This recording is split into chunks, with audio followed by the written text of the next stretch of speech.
paano nga ba mag-share ng picture sa iPhone sa mabilis na paraan? So okay guys, itong dalawang iPhone natin gagamitin natin. So mag-share tayo ng picture from this iPhone to this iPhone Richard Kabili Vlog. So pipili tayo dito ng picture. So punta lang kayo sa photo. Select nyo lang yung share nyo. Yan, tap natin. Halimbawa 9 picture. So paano nga ba makapag-share ng mabilis? So tap nyo lang itong share button dito sa may kaliwang babang bahagi. Tapos tap nyo yung airdrop. Tapos pag natap nyo na yung airdrop, so igaganto lang nyo do sa kabilang iPhone. Yan.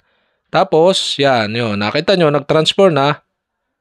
So, transfer agad yung mga picture na sinend natin. So, ganun lang kabilis. So, make sure lang dito sa isang cellphone, make sure lang na ganito setting nyo. Punta kayo sa setting, general, tapos airdrop.